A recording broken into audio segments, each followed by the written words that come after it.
Estamos celebrando tabernáculos. Daqui a pouquinho você vai entender muito mais coisas. Mas eu quero aqui reforçar algumas coisas. Estamos desenvolvendo a série Gerando Milagres. Ouvir, crer e obedecer. Como é importante nós aprendermos a ouvir.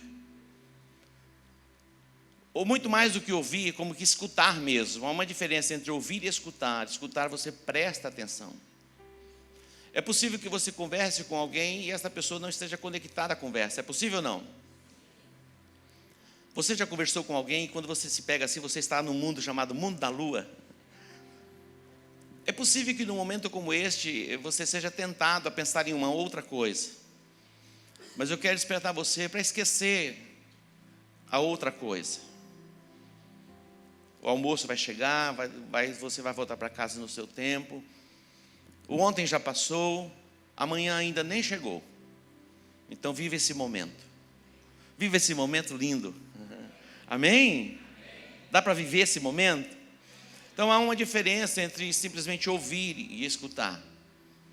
Você presta atenção. E quando a Bíblia fala de ouvir também, é uma chamada de atenção para você colocar em prática.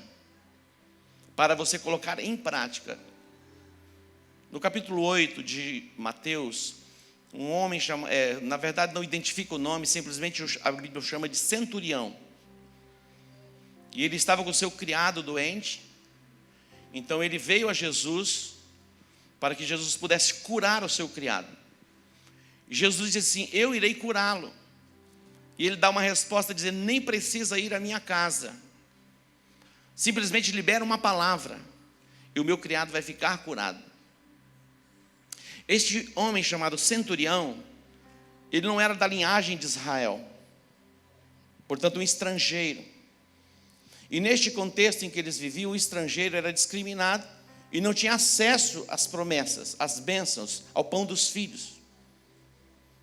Mas Jesus ficou admirado de tamanha fé e Jesus disse assim: olha, nem mesmo em Israel eu encontrei tanta fé. Mas ele vai dizer mais: muitos virão do Oriente e do Ocidente e assentar-se à mesa com Abraão, Isaque e Jacó, e os filhos do reino serão lançados fora. Imagina isso. Muitos virão do Oriente, virão de lugares distantes, mas a fé é ativada e eles vão se assentar à mesa e desfrutar do reino. E muitos que fazem parte do reino se tornaram mecânicos, simplesmente com seus rituais. Queridos, Deus quer nos ampliar, e não apenas que sejamos ouvintes, esquecidos, mas praticantes daquilo que está sendo ensinado. Há uma riqueza insondável da parte de Deus sendo liberada sobre nós nesses dias de instrução, de ensinamento. Aqui não é uma palestra motivacional, não. É algo que vai marcar você no seu espírito, restaurar a sua alma, curar o seu corpo. Numa palestra motivacional, você alcança apenas a alma das pessoas. Elas são importantes, mas ela alcança apenas a alma. Isso não vai levar muito longe. Isso dura apenas um dia, uma semana, um mês. Não muito mais do que isso, um ânimo recobrado. É importante, mas se não alcançar o espírito, não tem mudança de verdade. E as pessoas vão viver como crianças, de migalhas, recebendo porções para alimentar simplesmente a alma, para que elas caminhem um pouco mais num prazer e numa satisfação pessoal. Jesus disse assim: ei, nem mesmo em Israel eu encontrei tanta fé. Sabe o que Jesus disse? Jesus disse assim: eu vou mostrar para vocês a quem é semelhante o homem que ouve as minhas palavras e as coloca em prática. Eu vou mostrar para vocês a quem é semelhante o homem que ouve as minhas palavras e as pratica. Há uma diferença entre aquele que ouve e pratica, do que aquele que simplesmente ouve. Nós estávamos aqui na quarta-feira, eu estava ministrando a respeito do processo da incubação, da visualização e da confissão. Processos que Deus usa para que a gente produza milagres, gere milagres. E nós estamos ministrando isso já há alguns dias, e a série vai se intensificando. E na quarta-feira eu tenho um sobrinho meu que mora na Espanha, ele estava em Campo Grande, ele veio à igreja, E eu percebi ali ele recebendo a palavra, e ele se movia. Eu percebi daqui, eu olhava e eu, nos seus olhos brilhando, ele vibrando e recebendo a palavra. E depois eu tive um encontro com ele, ele falou: tio, eu fui marcado por aquela palavra. Ele falou: eu tenho percebido que as pessoas vão à igreja, mas simplesmente ouvem e não praticam, não entenderam nada, sai de lá, oh, que palavra maravilhosa, mas não colocam em prática. Ele falou assim: nós estávamos projetando um gramado, e ele disse: eu já estou vendo o gramado aqui, tudo prontinho, maravilhoso, lindo, já entrou na 4ª dimensão. Em que dimensão você está, meu irmão? O processo da incubação, da visualização, como imagina a sua alma, assim você é. A confissão, a sua confissão precisa ser mudada. Forjai espadas das vossas relhas, lanças das vossas podadeiras. Diga ao fraco: eu sou forte. Eu estou tão fraquinho. Essa é a sua confissão? Você se alimenta daquilo que você fala. Você se torna fruto das palavras que entraram no teu coração e saíram pelos teus lábios. E a Bíblia diz que o homem fala daquilo que o coração está cheio. Mas por isso que diz: forjai espadas das vossas relhas, e transformai as vossas relhas e arados em espadas e foices. É um processo de transformação. Isso fala da confissão. Então não sejamos apenas ouvintes, mas praticantes. Eu estava ouvindo aqui a instrução ontem do pastor Breno a respeito das sementes que plantamos. Hoje ouvindo o pastor Evaldo ministrando a respeito da semeadura. Saiba você que toda colheita é fruto de uma semente plantada. A Bíblia diz: não, para nós nos apresentarmos diante de Deus com as nossas mãos vazias. Preste atenção. A Bíblia diz que Deus dá semente ao que semeia. Deus não dá sementes para qualquer pessoa. Ele dá semente ao semeador. Ele dá o pão para que possamos comer. Ele dá o alimento e nos dá sementes para plantarmos. É preciso distinguir, discernir o que é pão e o que é semente para plantar. Eu fiz um propósito com Deus, para que em cada oportunidade eu possa ter uma semente para plantar. E eu confesso para vocês que em todos os lugares onde tem uma oportunidade, eu tenho sementes para plantar, porque eu fiz um propósito com Deus. E a Bíblia diz em 1 Coríntios capítulo 9, que aquele que planta pouco, colhe pouco, e o que semeia em abundância, colherá em abundância. Talvez você pense assim: poxa, essa igreja fala muito sobre este assunto. Nós vamos ver daqui a 10, 15, 20 anos o resultado do ensinamento que recebemos. Alguém diz assim: estou indo para uma igreja que não se fala a respeito disso. Daqui a 10, 15 anos nós vamos ver a diferença na vida de vocês, que ouvir e praticar, a colheita vai ser abundante, exuberante, extravagante. Você pode dar um aplauso ao Senhor? Acredite, ouça, acredite, pratique. Entre no processo da incubação. Traga para o seu interior a palavra, germine a palavra, medite na palavra, confesse a palavra. Ontem eu me assentei com um jovem, ele estava um pouco triste, mas em poucos minutos foi o suficiente para que eu mudasse o seu campo de visão. Ele disse: a minha mãe recebeu um diagnóstico, apóstolo, que ela vai sofrer dores por toda a vida. Eu falei: esse é o diagnóstico médico? Ele disse: é. Ele disse: nós vamos quebrar esse diagnóstico. Vamos fazer uma outra confissão. Sua mãe vai ser curada. Ele disse: estou passando por algumas lutas, algumas guerras. Eu falei: vislumbre algo diferente. Contemple algo diferente. E quando eu saí da presença dele, ele já era um outro jovem. É assim. Você vai ser usado por Deus para mudar ambientes, porque a glória de Deus está sobre a sua vida. Você pode dar um aplauso ao Senhor? Eu quero ler dois textos. Vamos lá, Levítico. O pastor Evaldo, ele leu aqui o texto a respeito da festa.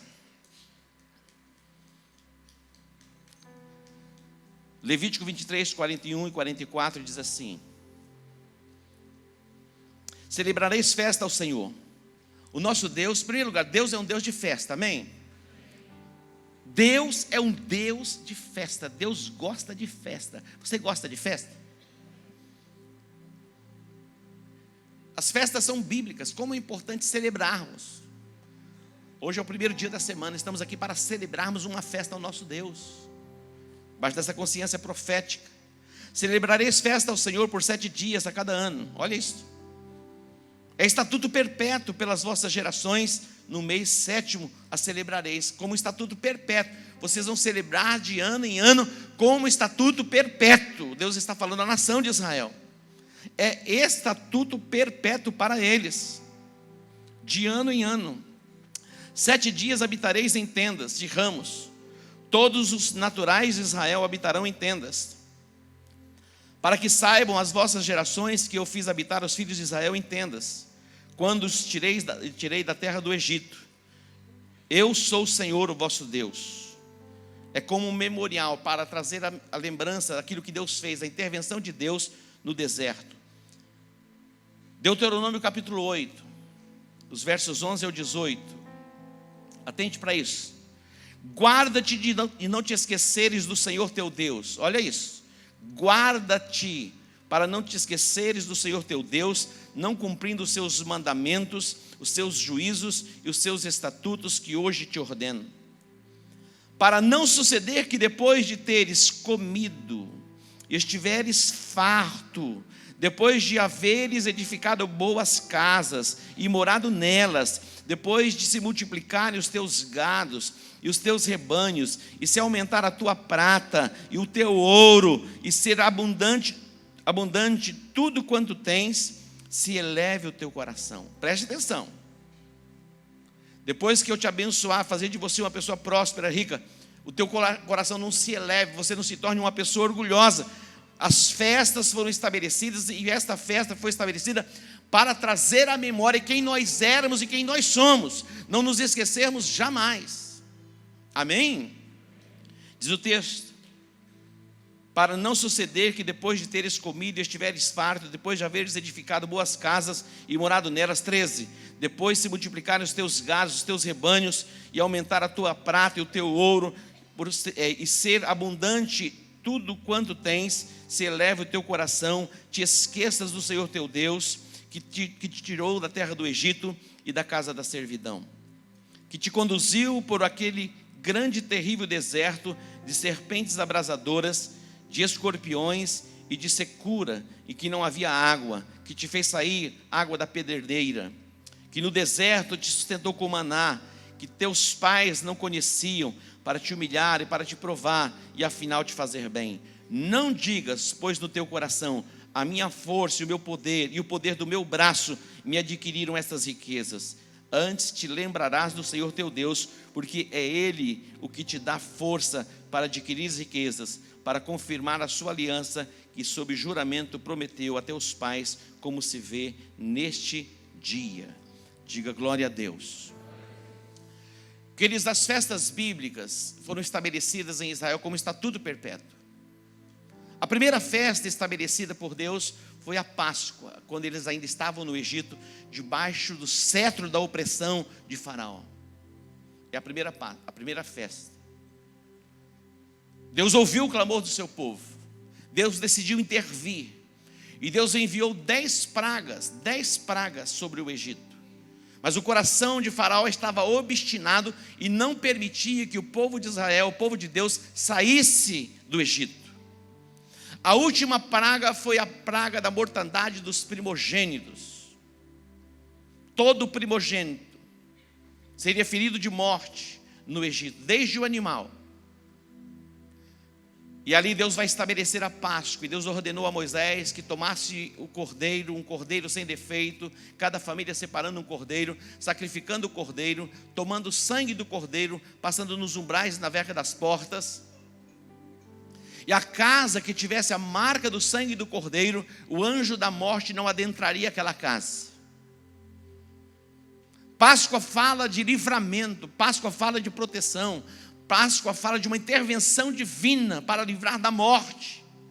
E Páscoa também fala de transferência de riqueza, porque o povo saiu do Egito rico, eram escravos, amassavam o barro com os pés, faziam tijolos, eram escravos, mas saíram com ouro, com prata e com roupa boa, porque Deus interviu. Isso é a Páscoa. Depois eles caminham pelo deserto, Eles chegam ao Monte Sinai, eles ali vão celebrar a festa de Pentecostes, o estabelecimento da lei, para nós a perspectiva do derramar do Espírito Santo. E depois a terceira festa, a festa de tabernáculos, como estatuto perpétuo sobre a nação de Israel, para que eles trouxessem à memória o que eles viveram durante 40 anos no deserto. Preste atenção, nós nascemos de novo, tivemos um encontro com Jesus, Jesus é a nossa Páscoa, fomos cheios do Espírito Santo, mas passamos pelos desertos da vida. O tabernáculo foi estabelecido ainda no deserto. Um tempo de dor, tempo de sofrimento, tempo de angústia, mas a presença de Deus se fez real. Há deserto na nossa jornada e na nossa caminhada, mas há provisão sobrenatural da parte de Deus para nós, mesmo passando por lugares áridos e desérticos. Interessante quando nós olhamos para a jornada de Israel no deserto, a jornada era para poucos dias, mas foram 40 anos, porque eles andavam em círculo. E por que eles andavam em círculo e não entravam na terra? Por causa da murmuração. A murmuração, quer dizer, é o louvor a Satanás, que alonga o seu deserto. O povo murmurava, e quando eles murmuravam, eles rodeavam, ao invés de ir em linha reta, eles davam mais uma volta. Mesmo Deus intervindo, olha só, eles clamaram, eles queriam comida, Deus enviou maná. Era provisão divina, algo sobrenatural. No deserto tem provisão. Amém? Agora, com o passar dos dias, com o passar dos anos, o maná se tornou vil diante dos olhos deles. Nós vamos nos acostumando com o evangelho, e o evangelho muitas vezes vai se tornando comum, e para muita gente até enfadonho. Mas não é comum, meu irmão.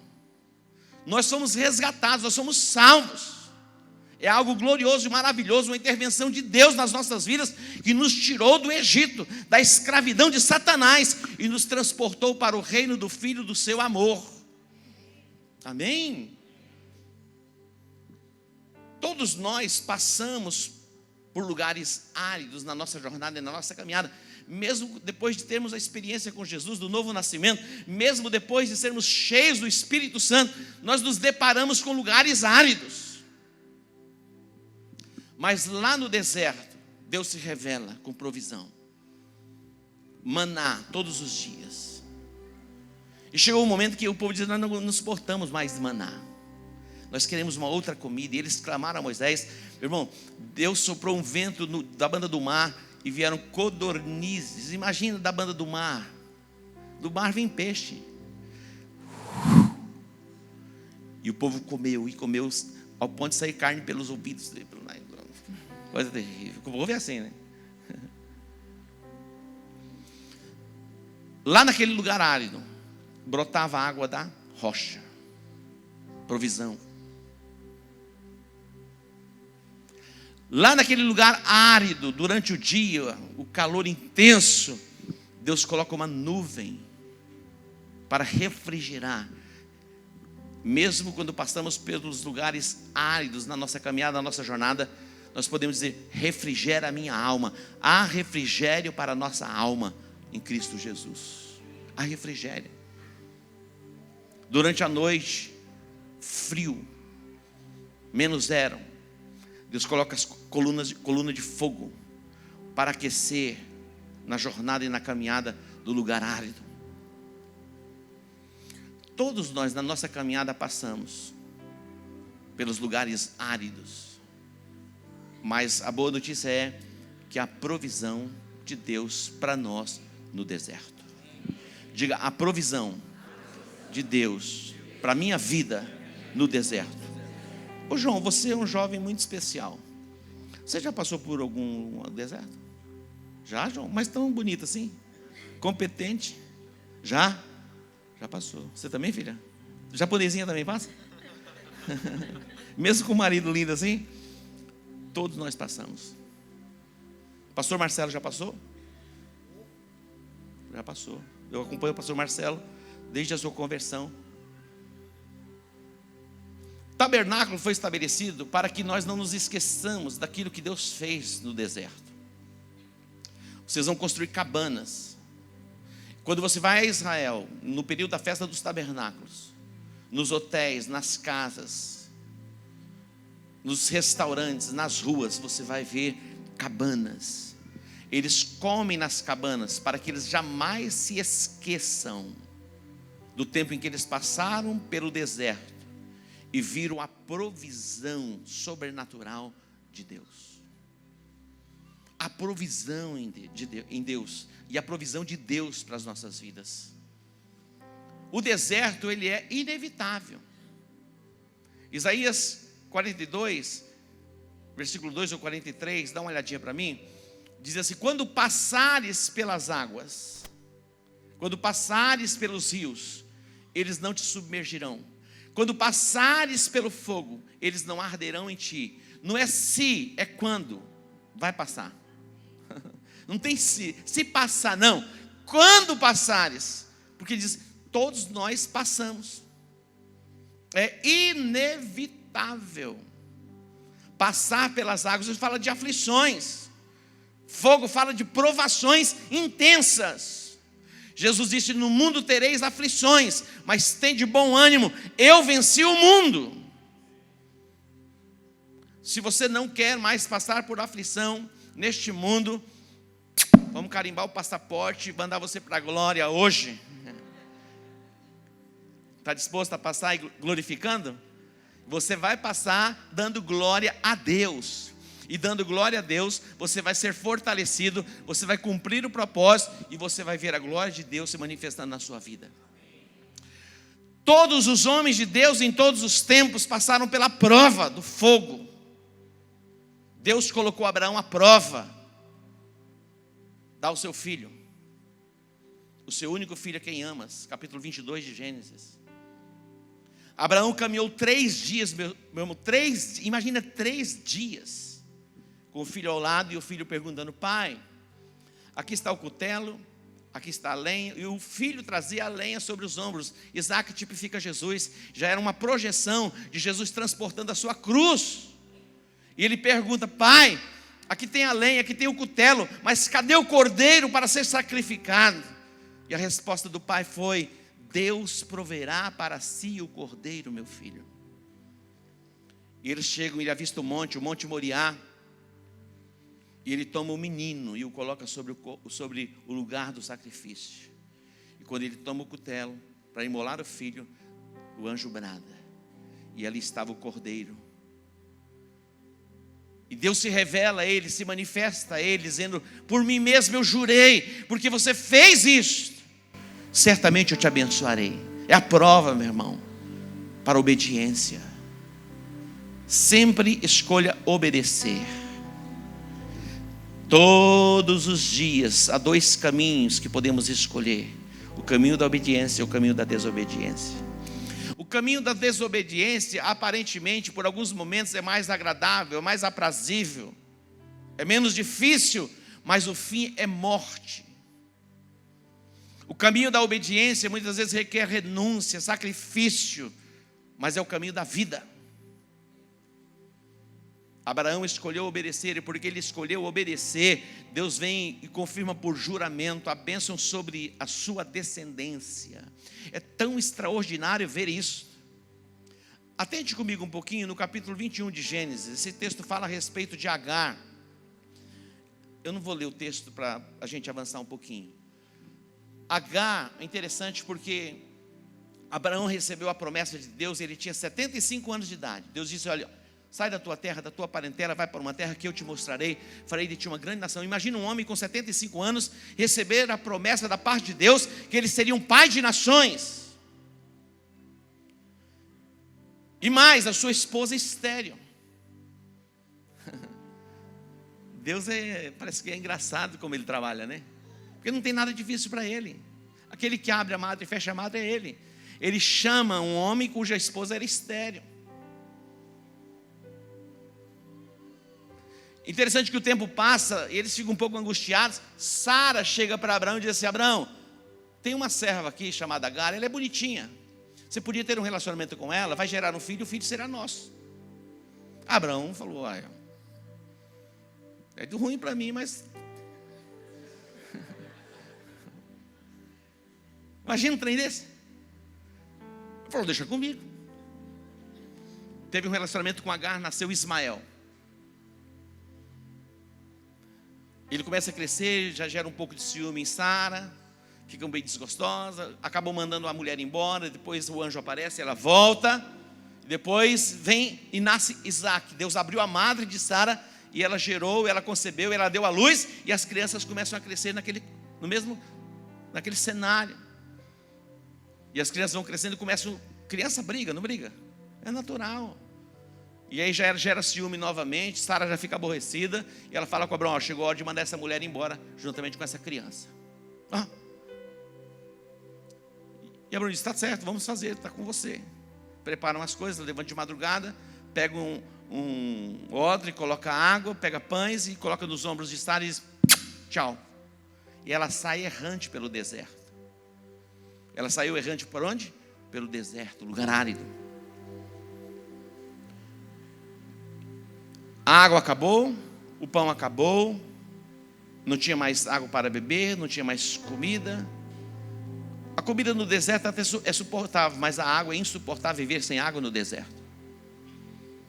Ela pega a criança e deixa um lugar distante, ela sai de perto da criança, para que ela não visse a criança morrendo. Ela está debaixo de um arbusto ali, desesperada, esperando a morte da criança. O anjo vem a ela e aparece a ela e ministra a ela, dizendo, olha, há uma promessa sobre Abraão, e a sua descendência é alcançada pela promessa. Esse menino vai constituir também uma grande nação. Os olhos de Agar foram abertos, e diante dela tinha uma fonte de água, e ela não enxergava. Muitas vezes estamos assim, passando por um lugar árido, deserto, e a gente não vê saída. Mas eu quero dizer para você, existe uma fonte inesgotável, e essa fonte está na pessoa bendita do Espírito Santo, disponível para você descedentar-se, não uma vez por semana, mas por todos os dias da sua vida. O que isso quer dizer, apóstolo? O que isso quer dizer é que os nossos filhos, eles estão debaixo de um decreto de bênção, mesmo que eles não saibam ainda.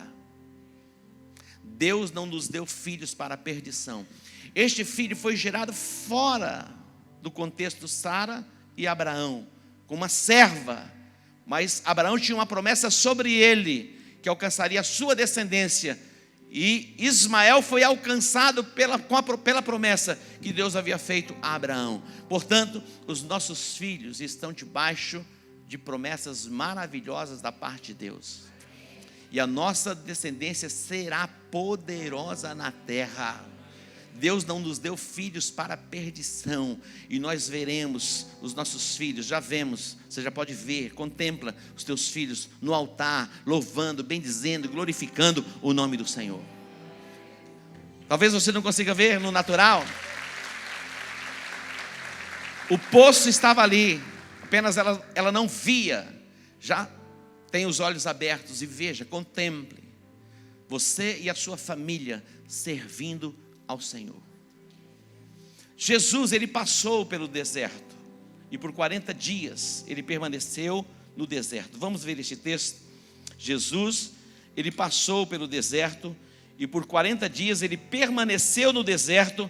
Mas vamos ver o que vai acontecer com Jesus. Jesus, ele foi levado pelo Espírito Santo. O Espírito Santo o levou ao deserto. Marcos capítulo 1, versículos 12 e 13. Marcos 1, 12 e 13.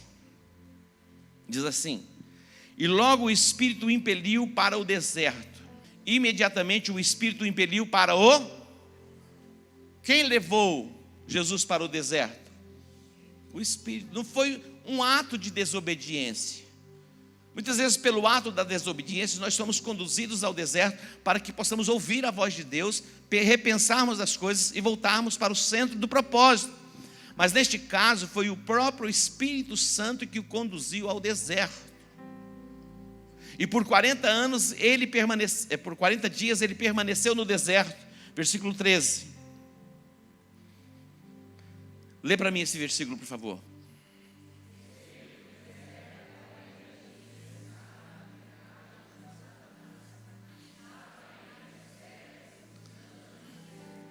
Olha isso, esteve por 40 dias sendo tentado. Quantos dias?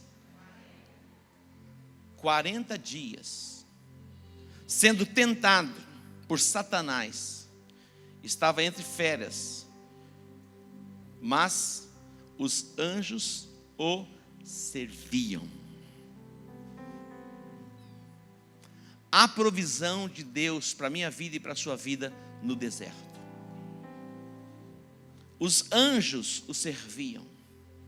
É possível que quando você esteja passando pelo deserto, você perca a visão e o entendimento que Deus está com você, mas Deus está com você. É possível que percamos essa percepção e parece que estamos só, mas você nunca vai estar só. Aqui Jesus não tinha discípulos para estar com ele, nem poderia estar com ele. É possível que em alguns momentos do seu deserto você esteja só mesmo.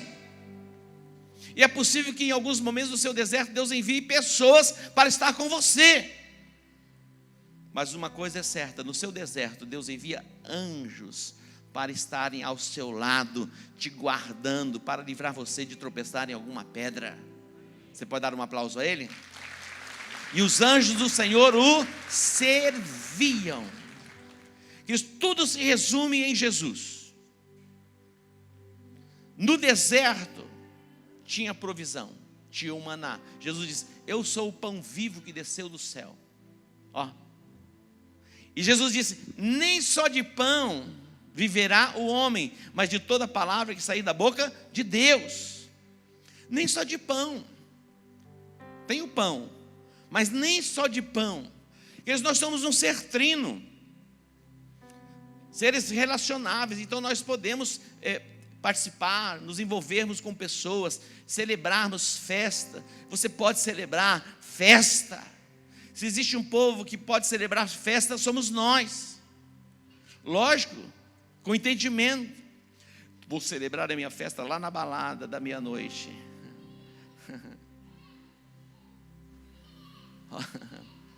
Celebrar a festa sim. Amém? Você pode celebrar festa. Aumenta o som. Aumente a voz da recompensa. Quando Israel estava ali diante do exército dos filisteus, aquele gigante se apresentava e desafiava o exército do Deus vivo. E quando ele se levantava e falava, o coração do rei e o coração de todo o povo como que se derretia. E eles fugiam. Mas de repente entra no cenário um jovem. E ele ouve os mesmos desafios, só que uma voz falou mais alto ao coração dele. Porque ele ouviu falar que o homem que enfrentasse aquele gigante e vencesse, a casa do seu pai seria livre de imposto em Israel. Imagina isso. Quem encarasse aquele gigante e o vencesse, casaria com a filha do rei. Enquanto o exército ouvia a voz do gigante, ele falou: aumenta o volume. Ele falou: repete aí para mim qual é a recompensa. Então o que você está ouvindo no deserto? É o fim. Desiste. Você perdeu. Qual é a voz que você está ouvindo? Ouça a voz da esperança. Há esperança para você no deserto. Há perdão da parte de Jesus para você no deserto. Eu estava conversando com esse jovem, ele diz: apóstolo, parece que as coisas não dão certo para mim, essa perspectiva de futuro. Eu falei: você é uma nova criatura, as coisas velhas ficaram para trás. A partir de você é uma nova geração, e a tua geração vai ser poderosa na terra. Não, meu irmão, não importa a família que você tenha vindo, o que importa é a nova identidade que você tem em Cristo Jesus, e isso vai fazer toda a diferença na sua vida. Amém? É o que vai marcar você. Davi diz: qual é a recompensa mesmo que vai ter aquele que vencer esse incircunciso filisteu? Como disse, aumenta o som, é essa voz que eu quero ouvir. Eu não estou aqui a fim de ouvir o que o inimigo está falando. O inimigo está falando que não vai dar certo, meu irmão. O inimigo está falando que o Brasil não tem jeito. Mas eu quero dizer para você: tem jeito. Ah, mas nós somos tomados de esperança. Parece que as coisas estão chacoalhando, parece que estamos numa areia movediça. O Brasil tem jeito. E o Brasil, meu irmão, vai detonar. Nós vamos alimentar as nações da terra. Amém? E nós vamos levar o evangelho aos confins da terra. Presta atenção. Há perdão para você. Jesus é o Cordeiro de Deus que tira o pecado do mundo. Jesus, ele foi chamado para participar desta festa, a festa dos tabernáculos. Ele não vem no início da festa, ele chega um pouquinho depois.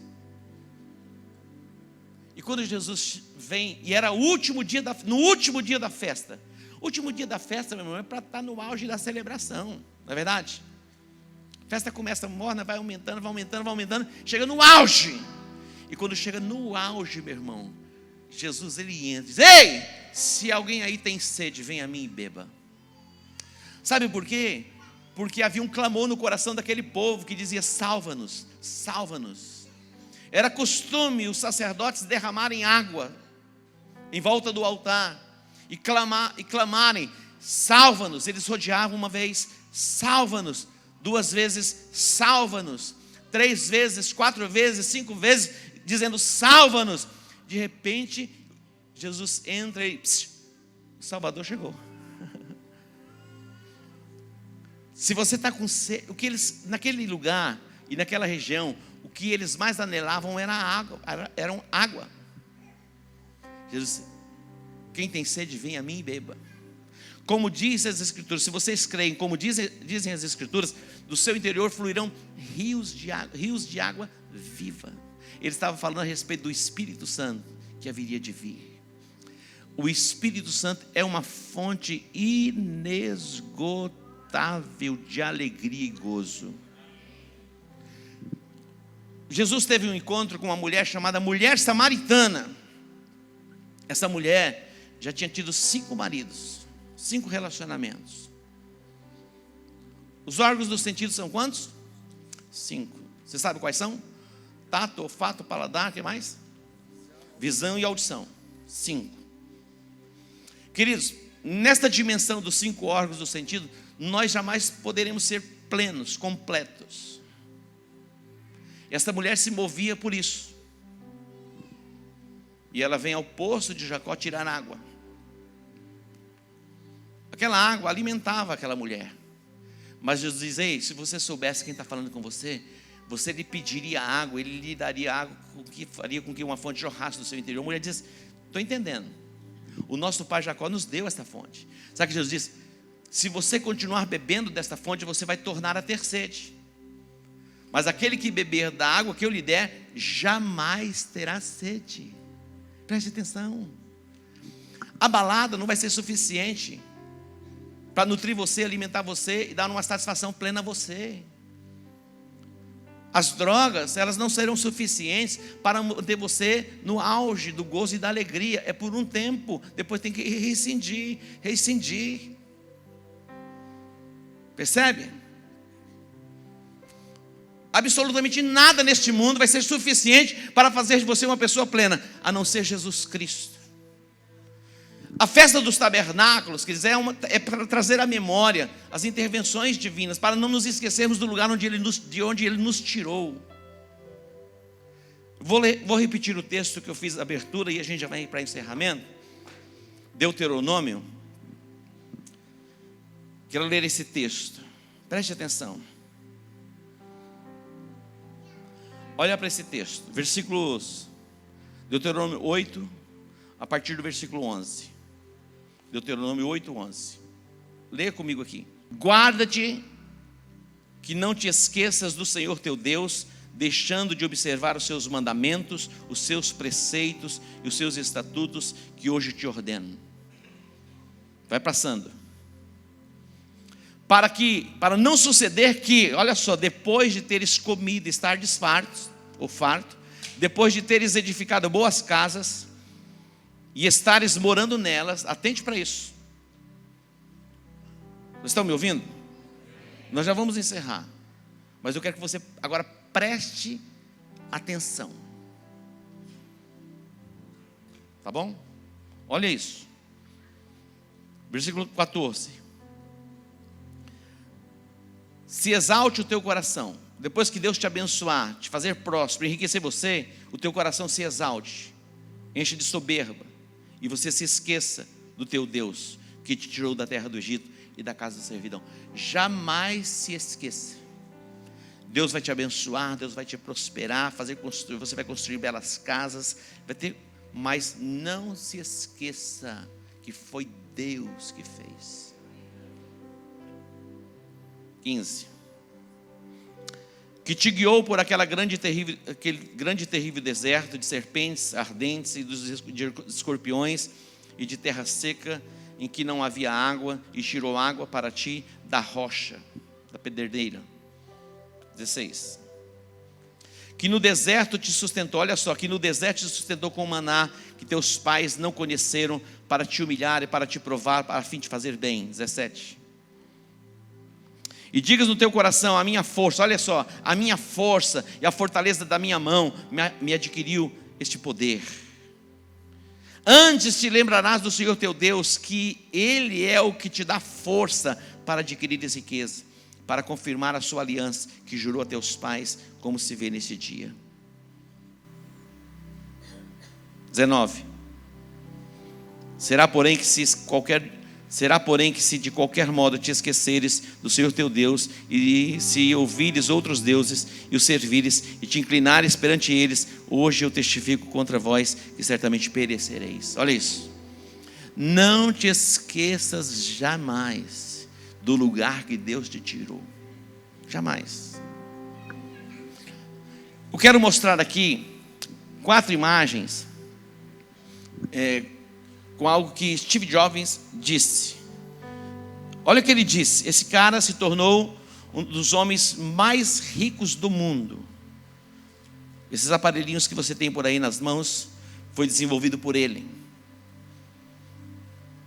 Ele saiu da insignificância. Quando ele era menino, jovem, ele vendia Coca-Cola nas ruas e ganhava 5 cents por cada Coca-Cola, vendendo Coca-Cola, e depois ele desenvolveu os computadores e produziu riqueza. Olha o que ele disse: cheguei ao auge do sucesso no mundo dos negócios. Nos olhos dos outros, minha vida é um epítome de sucesso, um resumo do sucesso. No entanto, além do trabalho, tenho pouca alegria. No final, a riqueza é apenas um fato na vida ao qual estou acostumado. Neste momento, deitado na cama, doente, e recordando toda a minha vida, percebo que todo o reconhecimento e riqueza que eu me orgulhei tanto, se empalidece e fica sem sentido diante da morte iminente. Você pode empregar alguém para dirigir o carro para você, ganhar dinheiro para você, mas você não pode ter alguém para suportar a doença para você. Coisas materiais perdidas podem ser reconquistadas ou conquistadas, mas há uma coisa que nunca pode ser encontrada quando perdida: a vida. À medida que envelhecemos e, portanto, mais sábios ficamos, percebemos lentamente que usar um relógio de $300 ou 30, ambos marcarão a mesma hora. Você perceberá que sua verdadeira felicidade interior não vem das coisas materiais deste mundo. Quer você voe em primeira classe ou em classe econômica, se o avião cair, você desce com ele. Qualquer que seja o estágio da vida em que estamos agora, com o tempo enfrentaremos o dia em que a cortina cairá.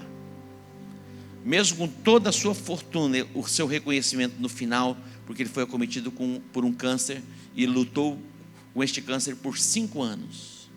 E foi vencido. É a reflexão de um homem que se tornou multimilionário. O que eu quero dizer? Preste atenção, não quer dizer que você não possa possuir riqueza, em absoluto. Mas a riqueza que você possui, se não glorifica o nome de Deus, não tem sentido. Se a riqueza que você possui não glorifica o nome de Deus, não tem sentido.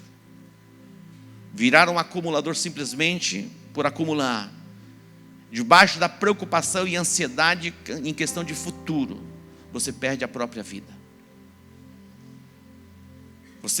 Você pode produzir riqueza, gerar riqueza, ter bens, possuir bens, mas jamais ser possuído pelos bens. Tudo foi feito para o louvor e para a glória do nome dele. Se não glorifica e exalta o nome dele, não tem sentido. Não tem sentido. Não tem sentido. Lázaro canta: a minha vida é do mestre. A minha vida é do meu mestre. Vai falar, tudo é do mestre, mas é mesmo do mestre? Que possamos refletir nesses dias de celebração da festa. Por isso que eles construíram umas cabanas de ano em ano, eles habitam em cabanas. Os homens bilionários do contexto judaico, na festa dos tabernáculos, eles se voltam para as cabanas. E a grande parte da riqueza do mundo está nas mãos deles. Mas eles se voltam para as cabanas para trazer à memória o lugar que Deus os tirou da escravidão do Egito. Então jamais se esqueça. É memorial. Eu fiquei imaginando e pensando aqui uma cabana, e para o ano que vem a gente vai providenciar alguma coisa nesse sentido, para que você tenha a noção do que é. São coisas simples. Vocês passaram pelo deserto, viveram no deserto na singeleza e na simplicidade, e eu os coloquei numa terra boa, numa terra que emana leite e mel. Vocês podem desfrutar. E o próprio Jesus disse: eu vim para que vocês tenham vida e a tenham em abundância. Mas a vida abundante não está nas coisas, está no autor da vida, que é Jesus Cristo. Você pode aplaudi-lo? Tipo de louvor, vem para cá. Se coloque em pé, nós vamos orar. E eu quero que você nesse dia medite e pense a respeito disso. Quando passares pelas águas, quando passares pelos rios, eles não te submergirão. É mistério que passemos. Quando passares pelo fogo, não é para consumir você, destruir você, aniquilar você. O ouro, quanto mais fogo, mais ele vai brilhar, mais puro ele fica. Então quando você for passando pela prova, vai dando glória a Deus, vai exaltando o nome do Senhor, porque Ele é bom, Ele é bom, Ele é bom, Ele é bom. Amém? Diga: o Senhor é bom, e a sua misericórdia dura para sempre. Agora eu vou encerrar com um versículo que é o resumo do Evangelho. João 3,16 diz assim: porque Deus amou o mundo de tal maneira, atente para isso, que Ele deu o seu Filho unigênito, para que todo aquele que nele crê não pereça. Atente para essa expressão: não pereça, mas tenha a vida eterna. Perecer é encerrar um ciclo, mas a proposta do Pai para mim e para você é a vida eterna. A nossa vida não vai ser interrompida. Para aquele que crê, a vida não é interrompida, ela segue depois da morte. Dá para entender? Deus amou o mundo de tal maneira que Ele deu o seu Filho unigênito, para que todo aquele que nele crê não pereça, não tenha a vida interrompida, mas tenha o quê? A vida eterna. Isso é maravilhoso, é glorioso pensar assim. E um dia todos nós vamos para